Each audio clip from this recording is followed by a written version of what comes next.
नमस्कार, स्वागत है आपका इंडिया डेली में। मैं हूं आपके साथ विवेक शांडिल्य। सरकार ने वक्फ बोर्ड की पारदर्शिता के लिए उम्मीद पोर्टल लॉन्च कर दिया है, लेकिन इस लॉन्चिंग के साथ ही उम्मीद पर सियासत और उम्मीद पर घमासान चढ़ा हुआ है और भड़काऊ भाईजान जो है वो अपने काम पर लग गए हैं। दरअसल हुआ यह है कि वक्फ प्रॉपर्टी की रजिस्ट्री, जियो टैगिंग और असली मालिक का पता लगाने की पहल से ही कुछ मौलाना, कुछ सियासी ताजदार बेचैन हो गए हैं। खासकर तब जब नियम साफ कहते हैं कि महिलाओं के नाम की प्रॉपर्टी को वक्फ घोषित नहीं किया जा सकता है। अब सवाल यह है दर्शकों कि महिलाओं की संपत्ति को बचाने वाला कानून उन्हें क्यों खटक रहा है। इसके खिलाफ all India Muslim personal law board ने खुलकर मोर्चा खोल दिया और सुप्रीम कोर्ट जाने की बात कह दी है। कहते हैं यह वक्फ की संपत्ति को हड़पने की साजिश है, लेकिन हकीकत तो यह है कि सरकार ने साफ किया है कि रजिस्ट्रेशन ना कराने वाली प्रॉपर्टी को विवादित माना जाएगा और 6 महीने बाद ऐसे मामलों में राज्य सरकार कार्रवाई कर सकेगी। अब सोचिए, अगर वक्फ की संपत्तियां पवित्र हैं तो फिर उनका हिसाब किताब सार्वजनिक करने में दिक्कत किसे है? रजिस्ट्रेशन से भागते क्यों हैं? कौन कर रहा है वक्फ की सियासी जहर की साजिश? उम्मीद पोर्टल से किसकी नींद उड़ी हुई है? यह पारदर्शिता की पहल किसके लिए सत्ता का संकट है, किसकी सियासत पर संकट है और किसकी जेब पर संकट है? इस लड़ाई में असली सवाल यही है, वक्फ की काली कमाई को उजागर करने से डर किसे लग रहा है? किसका काला खजाना सामने आने वाला है? इसलिए उम्मीद पोर्टल को लेकर सियासत शुरू हो गई है। उम्मीद पोर्टल को लेकर नेताओं का क्या कहना है, आपको सुनवाते हैं। अभी क्या जल्दी है? अब सुप्रीम कोर्ट में मामला पेंडिंग है, सुनवाई कंक्लूड हो चुकी है, तो इनकी नीयत ठीक नहीं है जो पोर्टल लॉन्च कर रहे हैं और जो वक्फ की प्रॉपर्टी के रजिस्ट्रेशन का। अब इसमें यह है कि वक्फ बाय यूजर्स है। वक्फ बाय यूजर्स मतलब है कि उनके डॉक्यूमेंट्स नहीं है। अब उनके बारे में क्या होगा ये नहीं अभी तक पता है। और ज़्यादातर संपत्तियाँ रजिस्ट्रेशन एक्ट जो भारत में आया उसके पहले की है, तो ये तो सरकार की नीयत ठीक नहीं है और वक्फ की संपत्ति को हड़पना चाहती है और जो अमेंडमेंट हुआ है वो गलत अमेंडमेंट हुआ। उम्मीद पोर्टल आज लॉन्च किया है। सुप्रीम कोर्ट के अंदर सुनवाई चल रही है और सुप्रीम कोर्ट अभी पूरे वक्फ कानून की सुनवाई कर रहा है। इसी बीच में ये उम्मीद पोर्टल लॉन्च कर दिया जिसके ऊपर रजिस्ट्रेशन कराया जाएगा वक्फ प्रॉपर्टीज का। इससे पहले गवर्नमेंट ऑफ इंडिया ने जो वामसी पोर्टल लॉन्च किया था, वामसी पोर्टल के ऊपर तमाम वक्फ प्रॉपर्टीज को रजिस्टर्ड कराया गया था। जो वक्फ प्रॉपर्टी का रजिस्ट्रेशन उस पर हुआ था उसकी बाकायदा सूचना कोर्ट के अंदर भी गवर्नमेंट ऑफ इंडिया ने मेरे ख्याल से 2021 के अंदर देने का काम किया था। मुझे नहीं समझ में आता कि ये तमाम चीजों को इतना उलझा करके या इतना जल्दबाजी कर करके ये क्या करना चाह रहे हैं। वक्फ अमेंडमेंट एक्ट का पहला सबसे बड़ा इम्प्लीमेंटेशन का प्रोसेस आज शुरू हो गया है। ये उम्मीद पोर्टल डिजिटल तरीके से सारे वक्फ प्रॉपर्टीज का मैनेजमेंट किस तरीके से करना है, जिसके चलते कोई दुरुपयोग ना कर सके, कोई उसको छुपा ना रख सके, ना इसको किसी तरीके से गुमराह कर सके। पूरे तरीके से ट्रांसपेरेंट तरीके से ये काम करेगा। इसमें एफिशिएंसी बहुत बड़ा एक्ट का ऑब्जेक्टिव रहा है और एम्पावरमेंट। प्रधानमंत्री नरेंद्र मोदी जी ने जो वक्फ का वर्तमान सिस्टम है उसमें एक बहुत ही ऐतिहासिक प्रशासनिक सुधार किया है और मैं मानता हूं कि ये प्रशासनिक सुधार जो वर्तमान वक्फ सिस्टम की असंवैधानिक अराजकता और उद्दंडता है उसको संवैधानिक प्रतिबद्धता के फ्रेमवर्क में लाएगा। जो अनकॉन्स्टिट्यूशनल एनार्की थी उसको कॉन्स्टिट्यूशनल हायरार्की के फ्रेमवर्क में लाने वाला होगा। हाँ, ये बात सही है, जो लोग जो है वो वक्फ की लूट के लाइसेंस, लीगल छूट का लाइसेंस मान के चलते थे उस समय के वक्फ सिस्टम को, तो उस लूट के छूट के लीगल लाइसेंस की लंपट लाबी जो है वो जरूर लामबंद हुई है। एक ऐतिहासिक कदम और महत्वपूर्ण कदम है और मैं मानता हूं ये समाज के और देश के हित में है। तो सवाल सीधा और साफ है दर्शकों, वक्फ पर मुसलमानों को भ्रमित करने की सियासत क्यों की जा रही है? वक्फ पर क्यों फैलाया जा रहा है फेक नैरेटिव? वक्फ प्रॉपर्टी के रजिस्टर होने से आखिर किसे परेशानी होनी चाहिए और क्यों परेशानी होनी चाहिए? शुभेंदु शेखर अवस्थी प्रवक्ता बीजेपी हमारे साथ जुड़ रहे हैं, अश्विनी मिश्रा नेता कांग्रेस हमारे साथ जुड़ रहे हैं, धर्मेंद्र सिंह प्रवक्ता समाजवादी पार्टी हमारे साथ जुड़ रहे हैं, रंजन सिंह प्रवक्ता एलजेपी हमारे साथ जुड़ रहे हैं, फाजिल अहमद हमारे साथ जुड़ रहे हैं, इस्लामिक स्कॉलर। आप सभी मेहमानों का बहुत स्वागत है।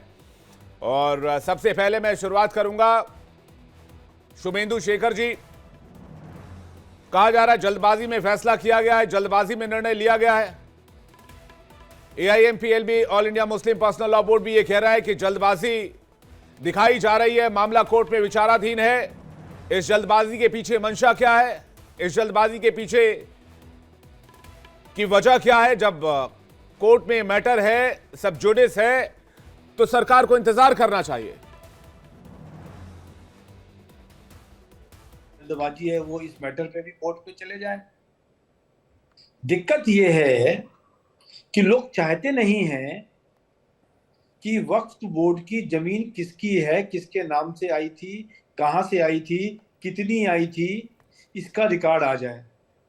जिन लोगों ने वक्फ को अपना दुकान बना रखी है जिससे गरीबों का कोई फायदा नहीं हुआ, और आपको तो मालूम है 5 स्टार होटल भी बन गए उस पे, और उस पे आज भी किराया 1 ही रुपए आता है। जब लोगों ने दिया तो करोड़ों रुपए अपनी जेब में रख लिए। तो जिन्होंने वक्फ को अपनी जायदाद समझ रखा था, वक्फ को अपना दुकानदारी में काम कर रखा था, वो लोग आज दिक्कत में हैं। मेरा मानना है जितनी ट्रांसपेरेंसी आएगी, जितना इसके अंदर सिस्टम बनेगा, उतना ही जो गरीब मुस्लिम हैं उनको फायदा होगा। और दिक्कत केवल कुछ एक तबके के लोगों को है, उन दुकानदारों को है जिन्होंने वक्फ के नाम पर अपनी सियासत करी है या दुकानदारी चलाई है। वक्फ बाय यूजर का क्या होगा, ये सवाल भी उठाया जा रहा है। उसके दस्तावेज कहां से आएंगे? उसकी जो जांच पर रखे वो कैसे होगी? देखिए, एक ये बहुत बड़ा सिस्टम है। पहले खाली जितनी जमीनें हैं वो रजिस्टर्ड होनी चाहिए, और कौन उसको यूज कर रहा है, किसने किसको दी और कब दी और कब तक के लिए दिया। सपोज करिए कोई लीज है 25 साल के लिए या 50 साल के लिए, वो लीज अब खत्म होने वाली है तो अब नए रेट से होना चाहिए, वो पैसा आना चाहिए। पर लोग अपने टेबल के नीचे से पैसा ले रहे हैं।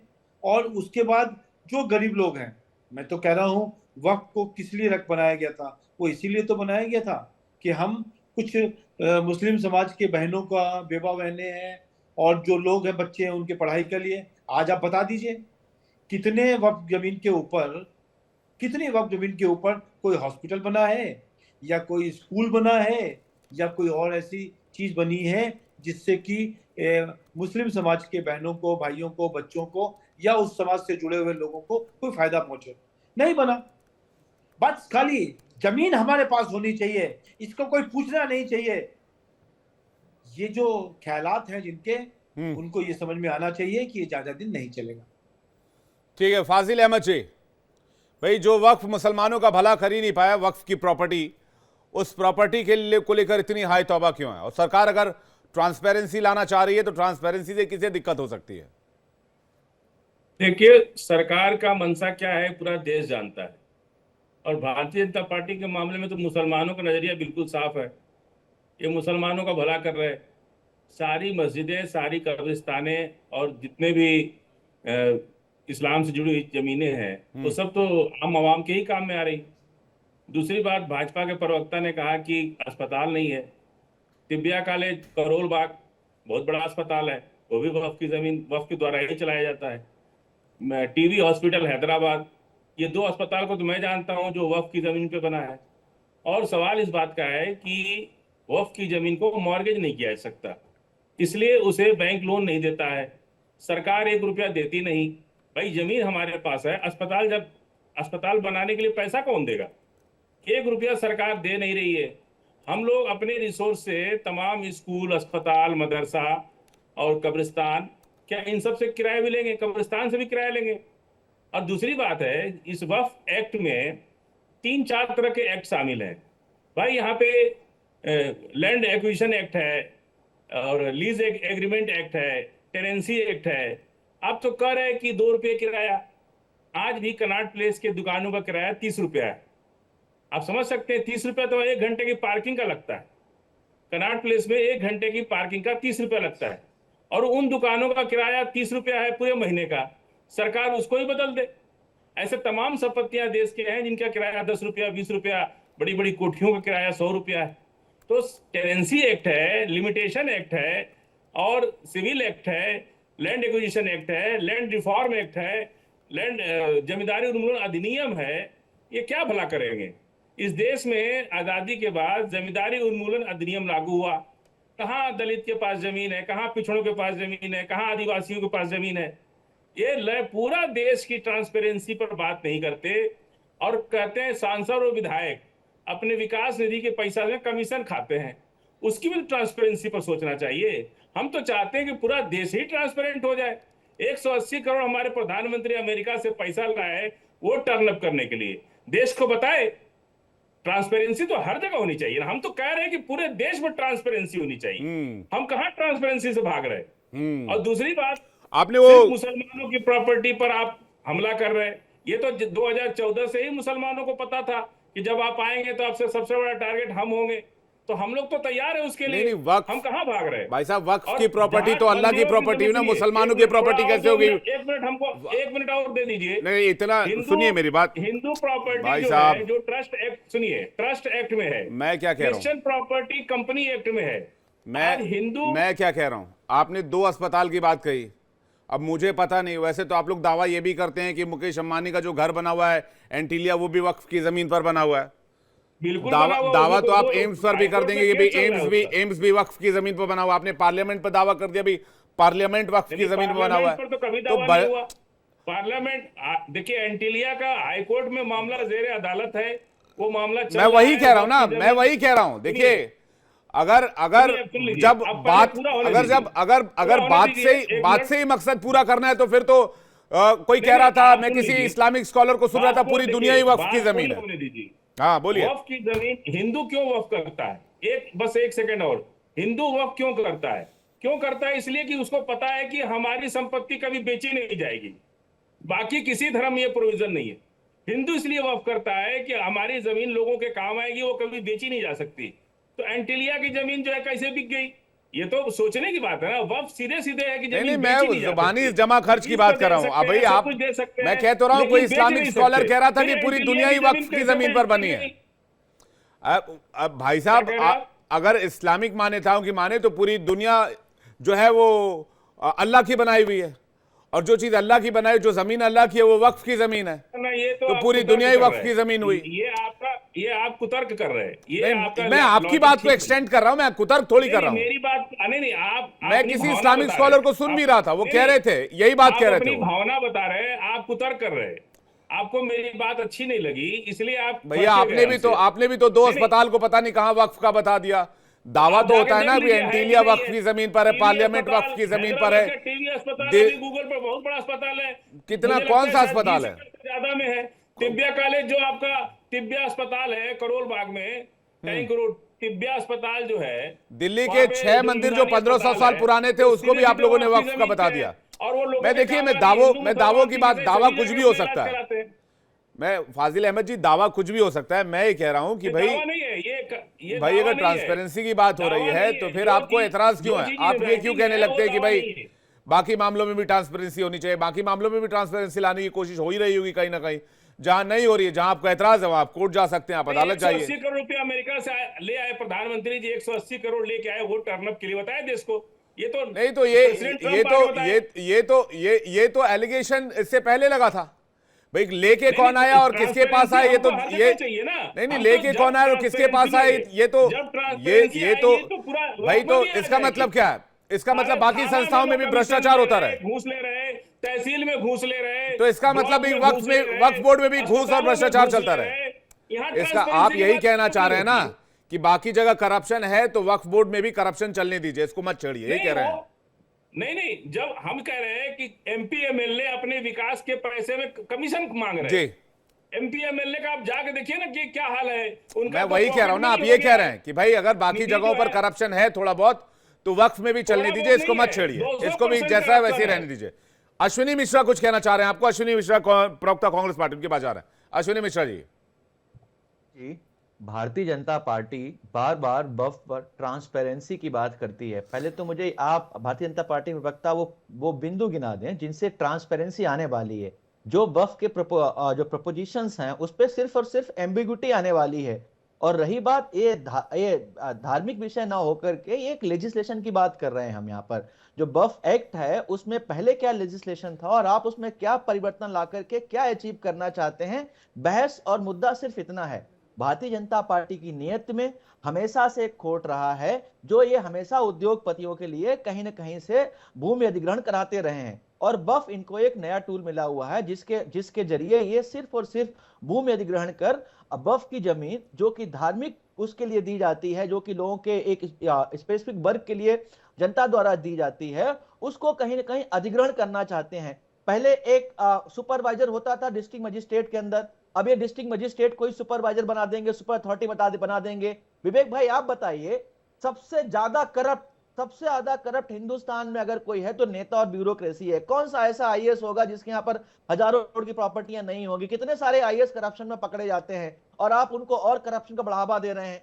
आप क्लॉज उसमें डाल रहे हैं कि जो है प्रैक्टिसिंग मुस्लिम 5 साल का होना चाहिए तो ही वो वक्फ में जान कर सकता है। आप कैसे आइडेंटिफाई करेंगे प्रैक्टिसिंग मुस्लिम 5 साल का है? क्या आप लोगों के यहाँ कैमरा लगाएंगे? क्या आप बता सकते हैं कि आप प्रैक्टिसिंग हिंदू हैं? क्या कोई साबित कर सकते हैं आप प्रैक्टिसिंग हिंदू हैं साबित कर सकते हैं, बट प्रैक्टिसिंग हिंदू है इसका कोई प्रमाण नहीं होता, कोई पैमाना नहीं होता। और सबसे महत्वपूर्ण बात जो अभी हमारे भारतीय जनता पार्टी के प्रवक्ता ने शुरू में कही, संविधान तक का मजाक बना रहे हैं। कोर्ट में केस सब जुडिस है चल रहा है और बोल रहे हैं आप इस पर भी केस कर दीजिए, हमको जो करना है करते रहेंगे, आप केस पर केस करते रहिए, हम आगे चलते रहेंगे, हम कोर्ट की भी नहीं मानेंगे, हम जुडिशरी की भी नहीं मानेंगे। इससे बड़ी भारतीय जनता पार्टी की कुरीति और कुनीति का क्या उदाहरण हो सकता है विवेक भाई जी? नहीं, मैं बस यही कहना चाह रहा हूं, मेरा बस एक लाइन का सवाल है कि भाई गरीब मुसलमानों के साथ अन्याय हुआ कि नहीं? जिस जमीन की क्षमता साल में 12,000 करोड़ रुपए कमाने की थी वहां से महज चंद 80-90 करोड़ रुपए अर्जित हो पाती है, तो ऐसे संपत्ति का क्या करेंगे? विवेक और भाई, सिर्फ ये कह के कि भाई ये हमारा धार्मिक मामला है, ये इस्लाम से जुड़ा हुआ मामला है, इसमें सरकार को दखल नहीं देना चाहिए, और ये पर्सनल लॉ का मामला है, क्या इसको विवेक भाई ये सारी मिस एग्जेम्प्ट किया जा सकता है? कोई जमीन की पोटेंशियल कितनी कमाई हो सकती है, उसमें कितने रिसोर्सेस लगाए जाते हैं, बहुत सारे पैमाने होते हैं। आप एक तरीके से ऐसे तो हमारे देश की जो किसानों की जमीन है उस पर कमाई 20 गुनी हो सकती है, मोदी जी ने खुद ही बोला है, और दुगनी नहीं कर पाए हैं। तो क्या ये आप कह देंगे कि सबके लिए मोदी जी जिम्मेदार हैं कि नहीं है? बात ये सिर्फ कुतर्क है कि इसकी पोटेंशियल वैल्यू इतनी हो सकती थी और इतनी कमाई हो रही है। पोटेंशियल तो कितना भी हो सकता है अगर आप उसमें 100% रिसोर्सेज दें, उनको क्या कहते हैं संसाधन दें। संसाधन जुटाने का काम किसका है? सरकार का है। आप संसाधन जुटाइए, लोग कमाई करेंगे, अच्छे से कमाई करेंगे। तो सरकार यही कह रही नहीं कि आप रजिस्टर कर दीजिए। हमारे जो है $100 ट्रिलियन का है, हमारे 5-4 ट्रिलियन डॉलर पहुंचे भाई हुए साहब, हैं, तो क्या मोदी जी इस्तीफा अश्विनी देंगे मिश्रा उसके जी, लिए? सरकार तो यही कह रही है आप रजिस्टर कर दीजिए, जो चीज अरे तो आपकी है वो आपकी ही क्या, एक रहेगी, मिनट। और जो चीज आपकी विवेक नहीं है उस पर सवाल उठाए जाएंगे। विवेक भाई, जो वक्फ की जमीन है कोई लीगल जमीन नहीं है, रजिस्टर्ड होती है, वक्फ के साथ ही रजिस्टर्ड होती है, उसका एक कानून है, सारी नीतियां हैं, सारी विधियां हैं। विषय सिर्फ इतना है कि वो जो वक्फ की जमीन है वो उसका सर्वे का अधिकार और डिसीजन का अधिकार किसके पास होगा? पहले एक अधिकारी होता था, अब डिस्ट्रिक्ट मजिस्ट्रेट होगा। जो बहुत सारे उसमें प्रोविजंस ऐड किए गए हैं वो ट्रांसपेरेंसी नहीं, सिर्फ और सिर्फ एम्बिग्युटी ला रहे हैं। इससे सिर्फ और सिर्फ अदालत में केस बढ़ेंगे, कोई ट्रांसपेरेंसी नहीं आने वाली। अगर आने वाली है तो मुझे बिंदुवार बता दे भारतीय जनता पार्टी के प्रवक्ता किसके कारण ट्रांसपेरेंसी आएगी, मैं बात रंजन सिंह जी इसका जवाब मैं लेता हूं। रंजन सिंह जी,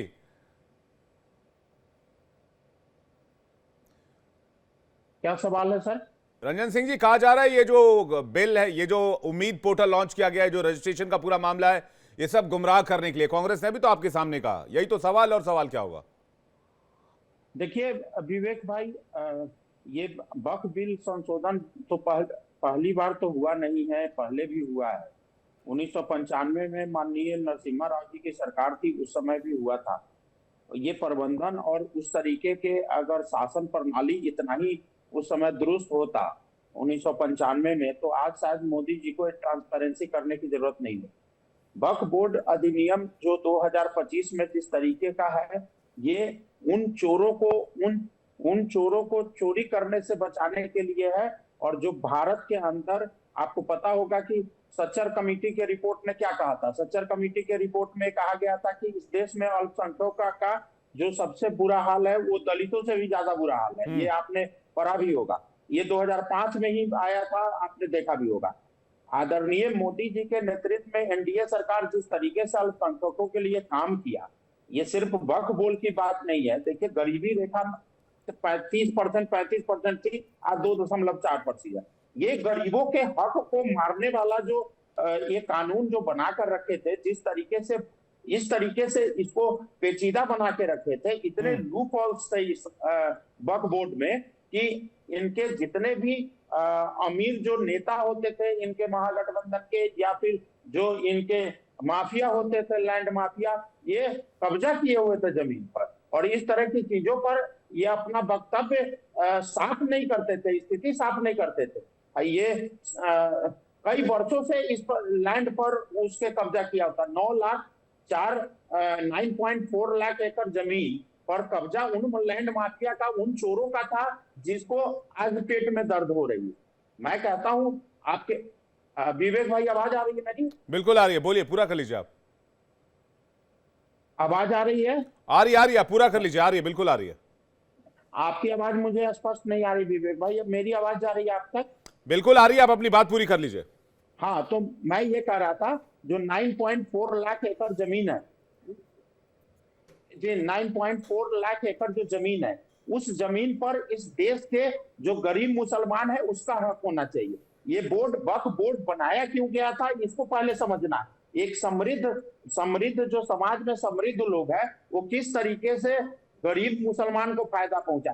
तो ये लूट खसोट का जो राजनीति करते रहे हैं, और जो जमीन माफिया है, जो संपत्ति पर, गरीबों के संपत्ति पे कब्जा करते हैं, ये उनको मिर्ची लगा हुआ है। हमारे यहाँ एक कहावत है कि चोर को इजोर से डर लगता है। हमारे यहाँ कहावत है, चोर को इजोर से डर लगता है, क्योंकि उनको ट्रांसपेरेंसी तो पसंद आएगी नहीं, वो अंधेरे में रखना चाहते थे। तो इस तरह के मानसिकता से ये काम करते हैं। ये लोग दलित विरोधी और संख्यक विरोधी है। ये लोग सिर्फ माइनॉरिटी को अपना वोट बैंक बनाकर और सिर्फ माइनॉरिटी की अपीसमेंट की राजनीति खिंचा रही है उम्मीद पोर्टल के बहाने। मैं जल्दी से जा रहा हूं समाजवादी पार्टी के प्रवक्ता धर्मेंद्र सिंह जी के पास। धर्मेंद्र सिंह जी, सिर्फ मुस्लिम अपीसमेंट के लिए इन चीजों का विरोध किया जा रहा है? भाई, एक मौलाना है, मौलाना शहाबुद्दीन रज़वी बरेलवी, वो कहते हैं कि इस कानून से मस्जिदों, मदरसों, ईदगाहों, कब्रिस्तानों और दरगाहों को कोई खतरा नहीं है। मुसलमानों को कुछ राजनीतिक लोग अपने स्वार्थ के, निहित स्वार्थ के लिए गुमराह कर रहे हैं। विवेक जी, कौन क्या कहता है इससे महत्वपूर्ण है। भाई रंजन जी चोर कह रहे थे, चोर कौन है इसको अभी हम बताएंगे, चोर कौन है और किस तरह चोरी है। आप 2-3 महत्वपूर्ण चीज देखिए। पास कानून जब हो गया है, तो अभी पहले हम लोग वक्त पर काफी चर्चा कर चुके हैं। वक्त के क्यों चिंताएं हैं, हमारी क्या चिंताएं हैं, सरकार क्या मनमानी कर रही है। अब सवाल ये आता है, आज जो पोर्टल लॉन्च किया है इन्होंने कि उस पर पंजीकरण अनिवार्य है, तो सबसे महत्वपूर्ण है क्या सरकार खुद जो है सुप्रीम कोर्ट को, न्यायपालिका को मानती है कि नहीं मानती है, संविधान कुछ है उसको समझती कि नहीं समझती। जब मामला वक्फ संशोधन अधिनियम 2025 माननीय सुप्रीम कोर्ट में सब जुडिस है और कई बिंदुओं पर सुप्रीम कोर्ट चिंता भी जता चुका है, उसका फैसला रिजर्व है, फैसला आने वाला है।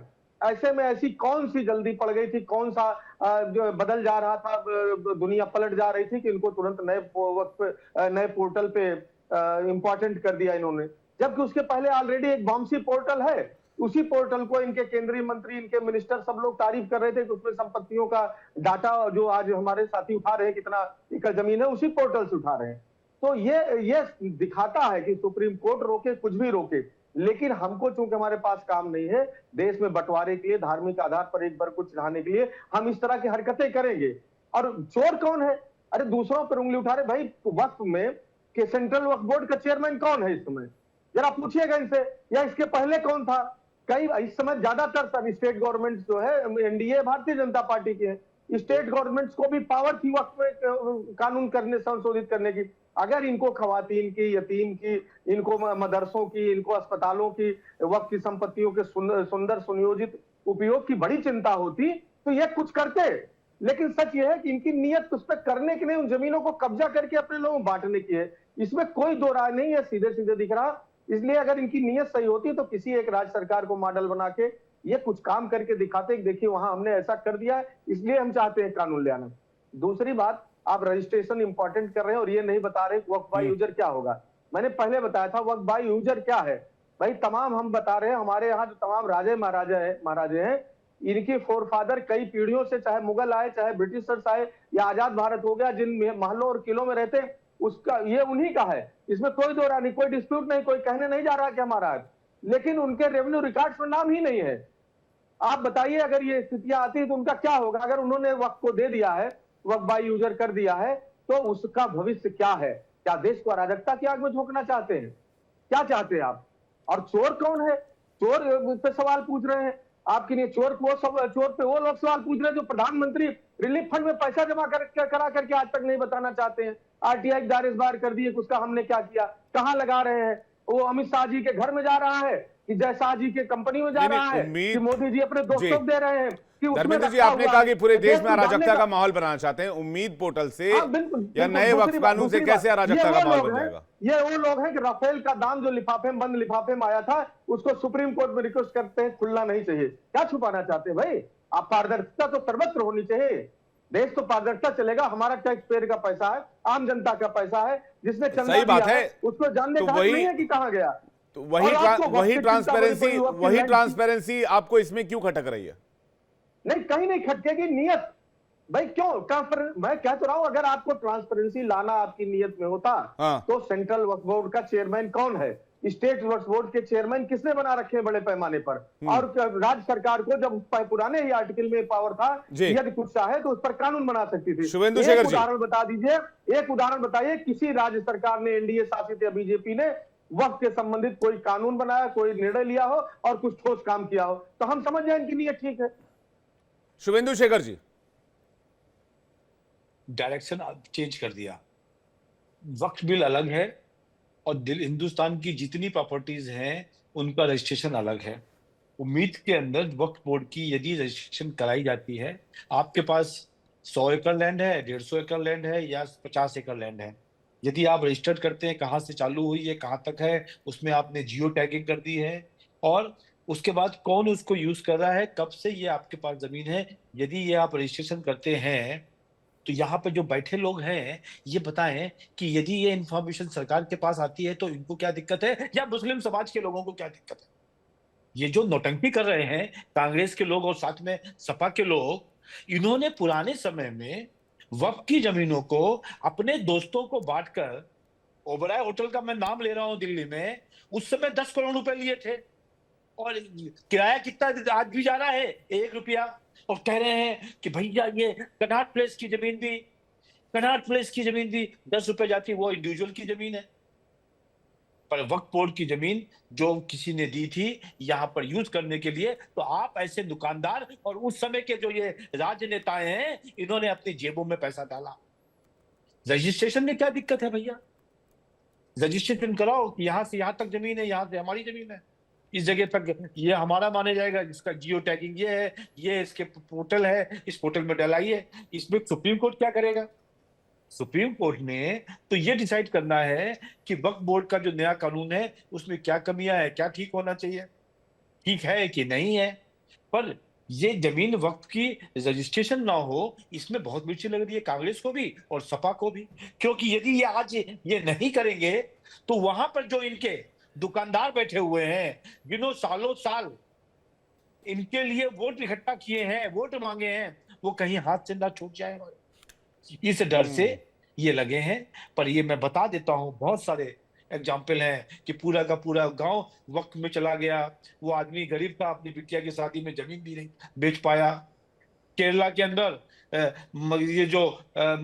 ये पूरी वक्त की जमीन कर दी और पादरी लोग घूम रहे थे कि हमारी भी जमीन, हमारे भी चर्च, हमारे भी वो सब वक्त में जा रहे हैं। पार्लियामेंट के ऊपर भी ऑब्जेक्शन कर दिया। तो मेरा मानना है कि आपको रजिस्ट्रेशन करना चाहिए उम्मीद पोर्टल के ऊपर, और उस उम्मीद पोर्टल पे आप रजिस्ट्रेशन करेंगे तो ठीक है। बहुत सारी चीजें, यदि 100% चीजें हैं तो हो सकता है 99% चीजें ठीक हो, 1% का डिस्प्यूट होगा तो डिस्प्यूट पूछा जाएगा। यहाँ पर रजिस्ट्रेशन ना करना, ट्रांसपेरेंसी ना लाना, ये अश्विनी जी को तो बड़ा सूट कर सकता है या धर्मेंद्र जी को बड़ा सूट कर सकता है, पर लॉन्ग टर्म पे जो लोग हैं, जो उसको चलाने वाला है मैनेजमेंट, वो ठीक से चले, इसका प्रयास किया जा रहा है। और इसमें भाई जानकारी देने में क्या हर्ज है? आप यही कह रहे हैं, जानकारी देने में क्या हर्ज है? क्या छिपाना चाहते हैं? जिनके मन में चोरी क्या होती है, छिपाना चाहते हैं? वो सब ऐसी बातें करते हैं। आप कह रहे हैं चोर की दाढ़ी में तिनका। फाजिल अहमद जी से जवाब चाहूंगा। फाजिल अहमद जी, देखिए, बात ट्रांसपेरेंसी से जी एक शुरू हुई सेकंड, थी। फाजिल अहमद से जवाब जी। अगर किसी को कोई सामाजिक कार्य करता है तो उसको पता है कि भारत की हर जमीन का रजिस्ट्रेशन है। 1913 में बंदोबस्त बनना शुरू हुआ देश के अंदर। हाँ 1913 से पहले कोई चीज है तो उसका तो रजिस्ट्रेशन हुआ नहीं जी। और कोई भी जमीन पूरे भारत के अंदर रेवेन्यू रिकॉर्ड्स में अंकित है। कोई भी जमीन ऐसी नहीं है जो ना अंकित हो, चाहे किसी भी रूप में अंकित हो। तो ये तो अच्छी बात है ना फाजिल भाई, ये तो अच्छी बात है। इसी जानकारी को आगे बढ़ाना है बस, और करना क्या फिर माहौल बनाने की क्या जरूरत है? कि जब अंकित है तो सरकार उसको लूट नहीं पाएगी। अब लूटने के लिए नया एक रास्ता खोला जाए कि साहब इनको उलझाओ इसमें। अब आपके घर में आपको सारा दरवाजा बंद कर दिया जाए और कहे जाए कि निकलो अब इसमें से। वो बात देखिए, इतना सुप्रीम कोर्ट से ज्यादा कानून तो हम लोग नहीं जानते। सुप्रीम कोर्ट ने भी तमाम चीजों पर आपत्ति उठाई है और बहस के दौरान खुद इनके वकील ने, जो सुप्रीम कोर्ट के सॉलिसिटर जनरल है तुषार मेहता साहब, उन्होंने खुद माना है कि हम 4 बिंदुओं को वक्त बाय यूजर खुद उस पर सफाई देने की कोई जरूरत ही नहीं है। पूरे और 9 लाख करोड़ जो एकड़ ये बता रहे हैं, अगर रिकॉर्ड नहीं होता तो इनको कैसे मालूम होता कि 9 लाख एकड़ है? और कोई भी जमीन का डाटा जो है, बिना डाटा के इनको कैसे मालूम हो गया कि 9 कितना एकड़ जमीन मुसलमानों के वक्फ के पास है? वो सरकार की जमीन नहीं है, वो हमारे बुजुर्गों ने दिया है दान, अपने नहीं। अच्छा, लाल किला तोड़वा के वहां 5 स्टार होटल बनवा दीजिए तो बहुत आमदनी होगी। अभी तो कोई आमदनी नहीं हो रही भाई, लाल किला में आमदनी तो कुछ नहीं हो रही है। उसको तोड़वा करके 5 स्टार होटल बनवा दीजिए, शॉपिंग मॉल बनवा दीजिए, बहुत आमदनी होगी। तो क्या आप मेरी कब्रिस्तानों को भी कब्जा करके 5 स्टार होटल बनाएंगे या उसे मॉल बनाएंगे? प्राइम लोकेशन पर बंबई की कुलाबा में 1 एकड़ की कब्रिस्तान की कीमत 2000 करोड़ है। कुलाबा में बंबई के 1 एकड़ जमीन की कब्रिस्तान की जमीन की कीमत 2000 करोड़ है। तो आप क्या करेंगे? उसको 2000 करोड़ में बेच देंगे।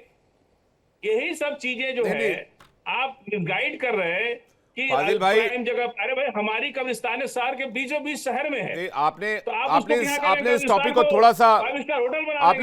थोड़ा सा मोल्ड कर दिया। फाजिल अहमद जी, आप मुसलमान वर्सेस मोदी सरकार पर चले गए। आप इसको मुसलमान वर्सेस मोदी सरकार कर रहे हैं। नहीं, देखिए, मोदी सरकार तो करना ही पड़ेगा ना, क्योंकि बिल तो मोदी सरकार ला रही है। तो मोदी सरकार वो तो भले के लिए ला रही है। कई इस्लामिक स्कॉलर कह रहे हैं भले के लिए, अच्छे के लिए। भाई उन धन्ना सेठों की जेब पर नकेल कसेगी जो अब तक वक्फ की प्रॉपर्टी का गलत फायदा उठाते रहे। तो या तो उन धन्ना सेठों के साथ खड़े हो लीजिए या गरीब मुसलमानों के साथ खड़े हो लीजिए। सरकार की तो ये दलील है, आपकी दलील उल्टी है कि भाई जहां अगर 2000 करोड़ की जमीन है तो उसको कब्जा कर लो। अभी तो सिर्फ रजिस्ट्रेशन की बात हो रही है, बाकी बिल तो सब जुडिस है। फाजिल अहमद जी, 1 मिनट रुक जाइए, अब 1 मिनट रुक जाइए। 25 गज इस देश के दलितों के पास जगह नहीं है घर बनाने को। 25 गज जमींदारी उन्मूलन अधिनियम खत्म हो गया, जमीनें सब बांटी गई, तो सारी जमीनें कहां चली गई? 25 गज जमीन नहीं है दलितों के पास, आदिवासियों के पास तो वो भी नहीं है। तो वक्फ बोर्ड के पास 9 लाख एकड़ जमीन क्या कर रही है? अरे 9 लाख में कब्रिस्तान है, मस्जिद है, मदरसा है। भाई जब आप ये डेटा दे रहे हैं तब आपको तो सुओ मोटो लेकर इन जमीन पर दलितों के लिए, आदिवासियों के लिए घर बनवाना चाहिए। से भी कमाई करेंगे भाई, आप बड़े भाई का किरदार निभाइए। अब मुसलमान इस देश में अल्पसंख्यक तो नहीं है ना? अस्पतालों से पैसे। अरे भाई साहब, मैं कह रहा हूं मुसलमान इस देश में अल्पसंख्यक तो नहीं है ना? अब आप अल्पसंख्यक तो अलग विषय हो गया ना। तो फिर दलितों का, आदिवासियों का भला नहीं करना चाहिए? 9 लाख एकड़ जमीन लेकर अगर आप बैठे हुए हैं तो आप ही डेटा दे रहे हैं कि भाई उनके पास 25 गज जमीन नहीं है, तो आप अगर 100 गज भी दे देंगे तो उनके मकान बन जाएंगे। दलितों के पास 25 गज जमीन नहीं है घर बनाने हाँ, को। तो दे दीजिए ना, कहा वही गया तो कह रहा अधिनियम? हूँ। क्यों नहीं सारी इसमें जमीनें किसके AIMPL पास भी चली पहल गई? करता है? मुस्लिम बिहार के पर्सनल लॉ अंदर बोर्ड क्यों नहीं फॉरवर्ड पहल क्लास के करता अंदर इसमें? भाई 100 आर्मी एकड़ और जमीन है। रेलवे के बाद अगर सबसे ज्यादा जमीन है वो वक्फ बोर्ड के पास है। नहीं, मंदिरों के पास भी है, सबके पास है, क्रिश्चियन चर्च के पास भी बहुत जमीनें हैं, सबके कोई कोई धार्मिक, और ये जमीनें किसी सरकार ने नहीं दी है, ये मुसलमानों की अपनी जमीन है, ये नहीं। किसी की दी हुई नहीं है। ये तो सारी ये तो और कहते हैं सरकार हड़पी के हुई पास- जमीन है। विवेक जी, ये आप दलील मुझे ये दी बोलने जा रही है, दीजिए। ये हड़पी हुई जमीन है। भाई जिस नहीं, जमीन नहीं, पर नहीं, आपने हड़पी उंगली रख नहीं दी है। वो जमीन आप आपकी हो गई। तर्क पे आ जा रहे हैं विवेक जी। आप मानसिकता से मत बोलिए, आप एक निष्पक्ष बोलिए। आप मुसलमानों से इतना नफरत क्यों करते हैं भाई? कौन मुसलमान किसकी कब्रिस्तान हड़प के बना लिया? जो मेरे गांव की कब्रिस्तान है किसने किसकी हड़पी हुई जमीन है? कोई बता सकता है? वो हमारी अपनी जमीन है। जब इस देश में आजादी थी, जब सभी को जमीनें मिली, जब जमींदारी उन्मूलन खत्म हुआ, तो सबकी जमीन सरकार ने ले लिया, फिर वो जमीन बटी तो दलितों को क्यों नहीं मिली? नंबर एक बात। दूसरी बात, आदिवासियों के पास नहीं है, पिछड़ों के पास नहीं है। बिहार के अंदर फॉरवर्ड क्लास के लोगों के पास 200 एकड़ जमीन है। वही गांव का एक गरीब दलित है, पिछड़ा है, उसके पास 25 गज भी जगह नहीं है। ये अनिश्चितता जो है, जब आप नहीं खत्म कर पाए तो आप वक्फ बोर्ड से कैसे उम्मीद कर रहे हैं? आप क्या कब्रिस्तान कब्जा करके बांट देंगे आप जमीन लोगों को? आप मदरसे की जमीन में लोगों को बांट देंगे, गरीब मुसलमानों को दे देंगे? अरे गरीब मुसलमान मरता है तो उसी कब्रिस्तान में दफन होता है जहां अमीर मुसलमान भी दफन होता है। तो अमीर और गरीब आखिर उसको कब्रिस्तान की जमीन को आप बेच देंगे क्या, या उस पर मॉल बना देंगे जाकर के? उसकी आमदनी कैसे बढ़ेगी? कब्रिस्तान की आमदनी कैसे बढ़ा देंगे? मस्जिद की आमदनी कैसे बढ़ा देंगे? और कैसे आप जो है सारे सरकारी कर्मचारी काम करते हैं वक्फ बोर्ड में, कोई प्राइवेट आदमी जो भी किराया आता है वो ट्रेजरी में जमा होता है। इतने बाबा लोग की हत्या हो रही है। जो जमीनों में जो ट्रस्ट एक्ट है, ट्रस्ट एक्ट के तहत जमीनें, हिंदू जमीनें बेची जा सकती हैं, उसीलिए बाबाओं की हत्या हो रही है। 500-500 करोड़ मंदिरों से निकल रहा है। आप किसी भी एक मुतवल्ली को बता दीजिए जिसकी हत्या हुई हो, या किसी एक वक्फ बोर्ड से बता दीजिए जिसके घर से 500 करोड़ निकला है। तो सुधार करने की जरूरत जहां है वहां सुधार जरूरी है। आप देखिए, जब देश आजाद हुआ, मैं एक छोटा सा आंकड़ा बताता हूँ। आपने भाई मंदिरों को भी समेट लिया, आपने दरगाहों मस्जिदों को भी समेट लिया, अपने कब्रिस्तानों को। भाई आपके कब्रिस्तान पर किसी की कोई नजर नहीं है। प्रॉपर्टी आपका चर्च को भी समेट लिया। भाई आपका कब्रिस्तान बता रहे, चर्च भी, आपका कब्रिस्तान आपके पास रखिए। आपका कब्रिस्तान आपके धर्म के हिसाब से आपके लिए जरूरी है, आप उसका इस्तेमाल कीजिए। मैं तो सवाल ये पूछ रहा हूँ, 2009 में वक्फ के पास, कहां से देंगे पेपर? 2009 में वक्फ के पास पेपर मांगेंगे जी, वो जो 500 साल 600 साल से कब्रिस्तान है भैया, आप कहेंगे कि किसने दिया? भैया हमारे पास कोई जवाब। मेरी बात सुनिए आप। 2009 में वक्फ के पास 4 लाख एकड़ जमीन थी। 2025 आते आते 16 साल में डबल हो गई, 9 लाख एकड़ हो गई। ये कौन सा फॉर्मूला था? कैलकुलेशन का फॉल्ट है। सुनिए विवेक जी, ये सुप्रीम कोर्ट ने भी माना है, सुप्रीम कोर्ट में भी इस पे बहस हो चुकी है। ये आपके कैलकुलेशन का फॉल्ट है। एक ही चीज को आप 3 बार जोड़ रहे हैं, समझ रहे हैं आप? जैसा घर में पति पत्नी कहते हैं कि आपको पहले 100 रुपया दिया था, फिर 30 रुपया दिया था, तो पत्नी कह रही है कि 30,000 हमारा हो गया। ये कैलकुलेशन घर में, ये सब घर में अच्छा लगता है। ये सरकार ने एक प्रोपेगेंडा पॉलिटिक्स करने के लिए एक मिस कैलकुलेशन दिया है देश के सामने। इस तरह का कोई 9 लाख एकड़ जमीन, आज सरकार बता दे किस जिले में कितना एकड़ जमीन है, कोई डाटा नहीं है सरकार के पास। आपने एक ही जो रेवेन्यू में, आपने अभी बीच में मत बोलिए, थोड़ा सा 1 मिनट। नहीं, बहुत लंबा बोलिए, 2 मेहमान इंतजार करे भाई साहब। फाजिल अहमद जी, आपने तो कह दिया कि भाई आप अपनी मानसिकता से, मुस्लिम विरोधी मानसिकता से मत बोलिए। तो फाजिल अहमद जी, सारे पैनलिस्ट को स्क्रीन लीजिए please, PCR. Fazil Ahmad ji, debate ऐसा तो नहीं हो सकता ना जो तुमको पसंद वही बात करेंगे, तुम दिन को कहो रात तो हम रात कहेंगे। डिबेट ऐसी तो नहीं हो सकती भाई। आप जो बात कहेंगे उसको मैं फैक्ट के आधार पर उसको काउंटर करूंगा, यही डिबेट होती है। तो मेरी कोई मानसिकता नहीं है इस तरह की कि मैं अगेंस्ट मुसलमान हूं, अगेंस्ट हिंदू हूं, अगेंस्ट सिख हूं, अगेंस्ट क्रिश्चियन हूं, अगेंस्ट जैन हूं, अगेंस्ट दलित हूं, अगेंस्ट पारसी हूं। मेरी ऐसी कोई मानसिकता नहीं, मैं क्लियर कर देना चाहता हूं। दूसरी बात ये, जो बहस चल रही है, जिस बात को लेकर सवाल उठाए जा रहे हैं, जिस बात को लेकर आप लोगों ने कोर्ट में जाने की बात कही है, उस चीज को मैं डिबेट में लेकर आया हूं। शुभेंदु शेखर जी कुछ कहना चाह रहे हैं, उसके बाद धर्मेंद्र सिंह जी और अश्विनी जी भी हमारे साथ जुड़ गए हैं। शुभेंदु शेखर जी। मैं जो इस्लामिक हमारे सामने पर प्रवक्ता बैठे हुए हैं उनको बताना चाहता हूं, 2006 में सच्चर समिति ने क्या क्या बताया। 50% जमीन में क्या है ये बता ही नहीं पाए। 50%। सच्चर की लिमिट है, सरकार कांग्रेस की थी। और सुनिए उसने क्या कहा कि 7% में अतिक्रमण है, 2% में मुकदमा चल रहा है, 50% की स्थिति मालूम नहीं है।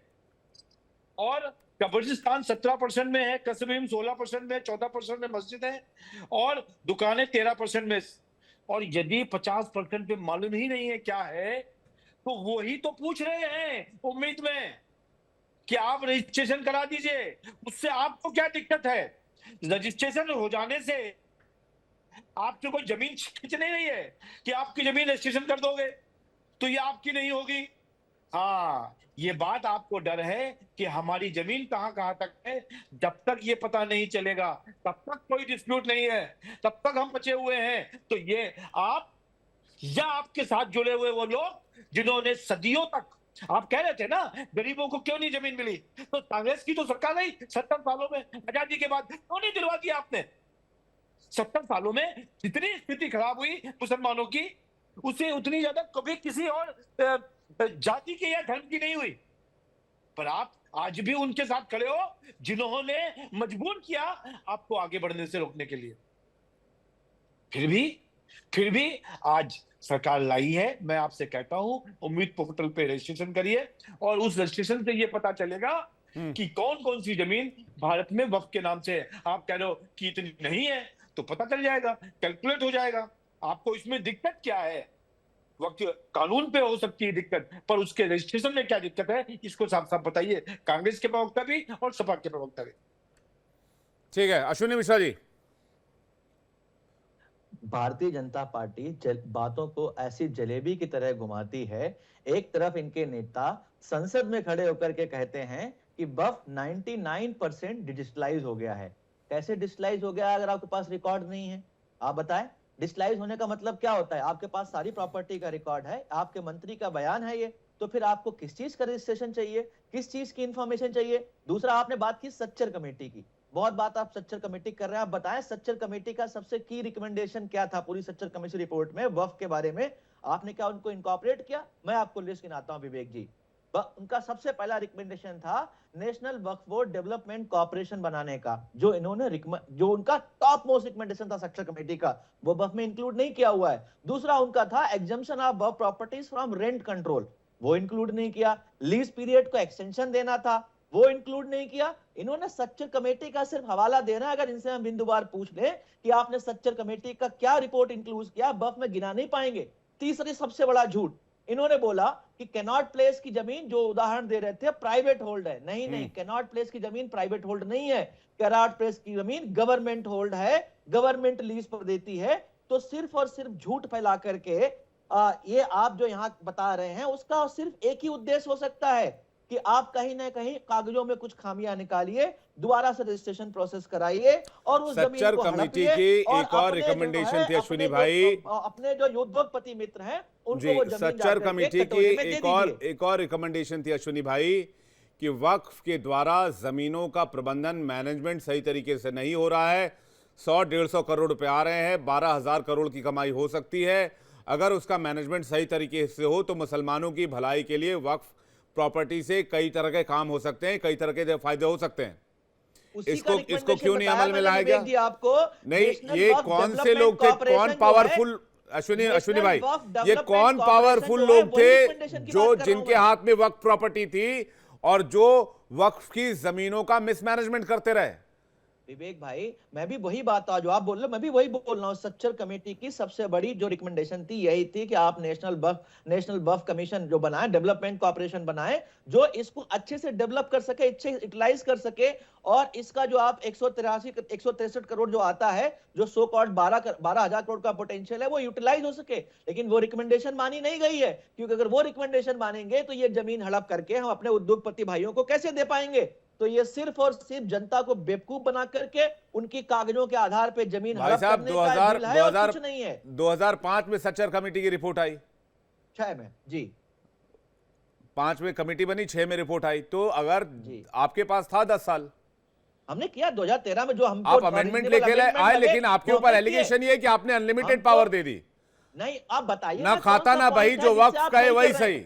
विवेक भाई, मैं बार बार जिस प्रॉपर्टी पे हाथ रख दे वो वक्त की हो जाएगी। बार बार एक ही सवाल पूछ रहा हूं, आप भारतीय प्रवक्ता को मैं चैलेंज करके बोल रहा हूं कि आप मुझे एक पॉइंट बता दीजिए जो आपने किया है जिससे ट्रांसपेरेंसी आ रही है, जिससे आप अकाउंटेबिलिटी आ रही है, जिससे कुछ भी बेहतर हो रहा है। आप सिर्फ और सिर्फ 3-4 बिंदु उसमें दे दिए कि डीएम के हवाले कर दो, डीएम क्या कम करप्ट होता है। दूसरा आपने बोल दिया 5 साल का प्रैक्टिसिंग मुस्लिम कर पाएगा, ये नहीं कर पाएगा। और तीसरा सबसे बोला आपने कागज दिखाओ, दोबारा कागज दिखाओ, दोबारा कागज दिखाओ। अरे 99% डिजिटलाइजेशन का मतलब क्या होता है? ये कोई मजाक चल रहा है क्या? एक तरफ आप बोलते हो 99% डिजिटलाइजेशन हो चुका है और ऊपर से आप बोल रहे हो जाके फिर से सारी चीजें रजिस्टर करो।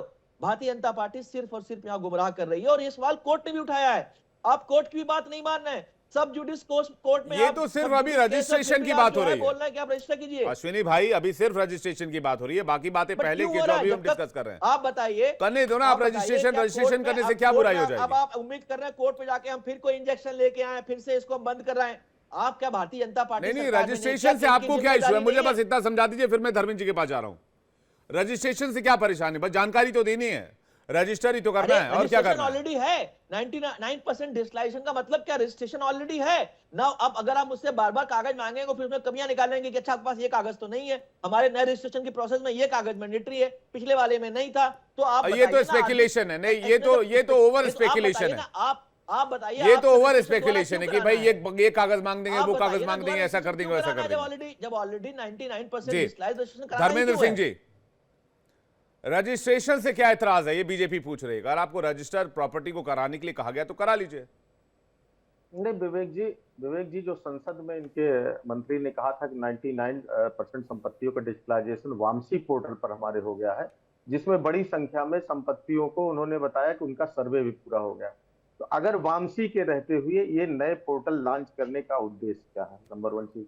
नंबर 2, जब जो है वक्फ संशोधन अधिनियम 2025 वर्तमान परिप्रेक्ष्य में माननीय न्यायालय में सब जुडिस है और माननीय न्यायालय ने जो 2-3-4 सवाल हम लोग पहले भी कई बार आपके साथ बैठे थे और उन सारे बिंदुओं पर चर्चा कर रहे थे, जो असंवैधानिक चीजें इसमें संशोधन में डाली गई थी, वो हम लोग पहले ही सवाल उठा रहे थे सुप्रीम कोर्ट के तमाम फैसलों के पीछे। और संविधान में आर्टिकल जो 300A और आर्टिकल 25, 26, 29, 30 इन सबको लेकर के जो हम लोग सवाल उठा रहे थे, आखिर सुप्रीम कोर्ट ने सवाल पूछा, केंद्र सरकार समय लेने के अलावा उन सवालों का कोई स्पेसिफिक जवाब नहीं दे पाई। आपने भी देखा होगा। वो सारी चीजें होने के बाद भी अभी न्यायालय ने कोई फैसला नहीं दिया, तो इसमें संपत्तियों के लिए अलग से पोर्टल लॉन्च करने की जरूरत क्या? इसका मतलब आपकी नीयत ठीक नहीं है। आप चाहते हैं कोर्ट या तो हमारे पक्ष फैसला करे, नहीं तो न दे। ये तो परिलक्षित हो रहा है सीधे केंद्र सरकार, माननीय सुप्रीम कोर्ट, ये भी नहीं किसी छोटी कोर्ट में, सुप्रीम कोर्ट जब उस मामले को देख रहा है तो अचानक आपने क्यों लॉन्च किया? क्या ये भी सुप्रीम कोर्ट की मंशा की अवहेलना है कि नहीं है? जो लोग गए हैं आप बताइए, इसको अवहेलना की नहीं। दूसरी बात, ये जरूरत क्या है? अगर वामसी पोर्टल पर संपत्तियों का रजिस्ट्रेशन है ऑलरेडी, तो इस नए पोर्टल की क्या आवश्यकता है? दूसरी बात, पारदर्शिता हर जगह क्यों नहीं? भाई आप मुसलमानों की गरीबी कमजोरी की बात करते हैं, स्वागत है, आप करिए। क्या उसके पहले दलित, आदिवासी, मोस्ट बैकवर्ड, वाल्मीकि समाज, भंगी, बंजारा, धानु, खरजन, चमार, पासी समाज, कोरी, कोयरी समाज, इसकी चिंता आपने कहीं की? इनके लिए आप क्या कर रहे हैं? वो साथ में, वो भी देश के नागरिक हैं, सबके साथ ये बात होनी चाहिए। क्यों आप किसी एक वर्ग विशेष को कोट कर रहे हैं? आप तो आरोप दूसरों पर लगाते हैं ना। तो आप सबके बाद गरीबों में क्या, महिलाओं का जीवन स्तर उठाने के लिए आप क्या कर रहे हैं? जो तमाम कमजोर गरीब वर्ग हिंदुओं में है उनके लिए क्या कर रहे हैं? समग्रता की बात क्यों नहीं करते? क्यों नहीं पारदर्शिता, मैंने कहा प्रधानमंत्री के कोष में आनी चाहिए। क्यों नहीं पारदर्शिता रक्षा सौदों की खरीद में आनी चाहिए? भाई ये नहीं कि स्पेसिफिक बताइए कि कितने में खरीदा गया और क्या हमने किस तरह की डील की, ये तो जनता को जानने का हक है ना। इसके लिए क्यों आप गोपनीयता ले आते हैं? भाई एक राफेल अगर 5,000 करोड़ का है, 15,000 करोड़ का है, जनता यही तो पूछ रही है, थोड़े पूछ रही है कि उसमें और कुछ कर लेंगे। इससे क्या दिक्कत हो जाएगी आपको बताने में? तो आप भाई सवाल ये है कि आप तो जो है बताना नहीं चाहते, आप तो गप करना चाहते हैं। आप चूंकि उसके पीछे छिपा हुआ एजेंडा कुछ और अलग है। और मुसलमानों का दूसरी बात, आपने किया क्या? ये सब सबसे पहले संशोधन में आपकी चिंता है कि आप उनका जीवन स्तर उठाना चाहते हैं, संपत्ति बढ़ाना चाहते हैं, तो उसके पहले ये तो बताओ 10 साल से तीसरा कार्यकाल आपको केंद्र में मिला है, आपका ही सेंट्रल वक्फ बोर्ड का चेयरमैन है, ज्यादातर स्टेट गवर्नमेंट आपकी है, आपने ही उसमें वक्फ गठन किया, उसमें चेयरमैन से लेकर के मेंबर नियुक्त किया है, तो उनमें सुधार क्या किया साहब? कुछ तो बताइए कि आपने क्या किया। रंजन सिंह जी के पास आ रहा हूं। की सरकार है जी। और तीसरी एक सवाल भाई एक सवाल आप और योजनाओं की बात कर रहे हैं ना, मैनेजमेंट आपने करप्शन की योजनाओं की बात की है रंजन सिंह जी के पास। आप पूरा कर लीजिए। एक चीज और विवेक जी ले लीजिएगा। मैं कह रहा हूं इनको अगर इसकी बात करते हैं तो उस पर बताना चाहिए कि बाबा विनोबा भावे, आचार्य विनोबा भावे भूदान समिति का एक आंदोलन हुआ था। उस समिति में करीब 45.5 लाख करोड़ एकड़ या लाख एकड़ की जमीन आई हुई थी। उनका क्या हाल है उस पर भी जरा प्रकाश डाल दें। कब डालेगी भारतीय जनता पार्टी प्रकाश? तमाम संपत्तियों पे उठता है रोज कि कमर्शियल एक्टिविटीज हो गई। भूदान समिति की जमीन सीधे सीधे भूमिहीन दलितों को देने के लिए लिया था उन्होंने, तमाम उस समय के संपन्न लोगों ठीक है। से। मैं इस पर रंजन सिंह पहले, उसके बाद शुभेंदु शेखर जी आपके पास आ रहा हूं। रंजन सिंह जी, आपके अकेले रांची में मैं अभी आपको घोटाला आप बात बोल लीजिए तो बताऊंगा कितनी जमीन है और उनका क्या उपयोग हो रहा है। रंजन सिंह जी, संसद में भी यही आचरण रखते हैं और डिबेट में भी यही आचरण रखते हैं। देखिए, संसद में इसी आचरण के चलते आपने देखा होगा कि इतना इन्होंने विलाप गाया वक्फ बोर्ड पर कि हमारे नेता आदरणीय चिराग पासवान जी ने जेपीसी का मांग किया और मुझे खुशी है कि एनडीए सरकार ने जेपीसी में भेजा भी। 44 मुद्दे में उसमें सारे पार्टी के लोग वहां पर इकट्ठा हुए थे। ये लोग जो ट्रांसपेरेंसी के लाने के तरफ जो पहला कदम है, ये पोर्टल पर रजिस्ट्रेशन कराना, ये पहला कदम। इसका अगर जब इनके पहला कदम से ही इनको इतनी परेशानी हो रही है, ये अतिक्रमण का अड्डा, भ्रष्टाचार का अड्डा, ए से लेकर जेड तक की जितने भी अल्फाबेट होते हैं वो सारे आप एक तरह से कह लीजिए घोटाला, इन सबके मास्टरमाइंड के महागठबंधन के सरकार को अल्पसंख्यकों से कोई मतलब नहीं। जबकि इन्हीं के प्रधानमंत्री मनमोहन सिंह जी ने कहा था कि इस देश के संपत्ति पर सबसे पहला अधिकार अल्पसंख्यकों का है। तो ये सिर्फ उनको दामाद बना के उनको अपना इस तरीके से सोच कर कि भाई हम वोट बैंक की चाहत रख के और उनको खुश करने की काम करते हैं। ये कभी भी गरीब मुसलमान के हिमायती नहीं रहे हैं। इनके जो कुछ परसेंटेज जो इनके माफिया है, कुछ परसेंटेज जो इनके चाटुकार है, वो सत्ता में बैठे हुए लोग हैं जो चाहते हैं कि गरीब मुस्लिम के हक को दबा दिया जाए। तो ये मोदी की सरकार है सर। ये यहाँ पर जल्दी से एक फाइनल रिएक्शन शुभेंदु शेखर जी को नहीं देखा जाएगा। जी शुभेंदु शेखर जी, तो मैं कंफ्यूज कर रहे हैं ये लोग। वामसी सरकार ने एक अपने कैलकुलेशन के हिसाब से बनाया, पर यहाँ पर जो ये उम्मीद पोर्टल है, यहाँ पर खुद आपको अपना सेल्फ असेसमेंट करके कि ये जमीन हमारी है आपको डालना है। कोई कंफ्यूजन होगा तो अभी क्लियर हो जाएगा। बाद में कहोगे कि सरकार ने जो डिजिटाइज कर दिया 99%, वो हमसे पूछा भी नहीं और उसको डाल दिया। अरे जनाब, आपसे कहा जा रहा है कि आप अपने हिसाब से जो आपको ठीक लगता है, कहां तक जमीन है, जियो टैग के हिसाब से डाल दीजिए। वामसी क्या था जिसको उन्होंने पार्लियामेंट में कहा, उसमें सरकार ने एक कैलकुलेशन निकाला कि कौन सी जमीन कहां पर है। वो गलत भी हो सकती है, या आप कह सकते हो कि भाजपा की सरकार ने बनाया है, हम इसको नहीं मानते। तो धर्मेंद्र सिंह जी, अश्विनी मिश्रा जी, आपने कोर्ट में जाने की बात तो पहले ही कर चुके हैं हम। AIMPL भी कह रहा है इस बारे में भी हम कोर्ट में जाएंगे। जाए, अभी इन्होंने बहुत बड़ी विनोबा भावे की बात करी थी। 70 सालों में कहां गई वो जमीनें, ये कांग्रेस के लोगों से पूछिए। हमारी तो सरकार भी नहीं आई थी, 2014 में आई है पूरी तरीके से। तो जो प्रश्न पूछ रहे हो अखिलेश यादव जी के प्रवक्ता, वो अश्विनी मिश्रा जी जवाब देंगे। हमको क्या करना है उसमें? जमीन आधी वो खा गए, आधे उनके लोग खा गए। और आपने जो दुकानदारी करी यूपी में इतनी समय तक, उसमें आप लोगों ने भी बंटवारा किया। आपको मालूम नहीं है कितने बड़े बड़े गुंडों को आपने जमीन दी वक्त की? खुद अखिलेश यादव जी जगह उस होटल का कहते हैं उद्घाटन करने के लिए जो वक्फ बोर्ड के ऊपर बनाई गई थी। तो आप हमसे मुंह मत खुलवाइए। कितना आपके साथ गठजोड़ हो रहा है वक्त की जमीनों पे कब्जा लेके अखिलेश यादव जी ने या कांग्रेस के लोगों ने ओबराय होटल और दुनिया भर के होटलों के ऊपर जो आप लोगों ने खरीद फरोख्त करी है, इसका जवाब ना खुले तो ज्यादा अच्छा है। मुझे लगता है जब तक वक्फ बिल का मामला सब जुडिस रहेगा और वक्फ पर जब सरकार कदम उठाएगी तब ये बहस चलेगी और ये डिबेट चलेगी और इस बहस की शुरुआत होगी। आप सभी मेहमानों का बहुत शुक्रिया, समय सीमित था। बहुत बहुत धन्यवाद हमारे साथ जोड़ने के लिए, बहुत बहुत शुक्रिया अपना कीमती वक्त देने के लिए।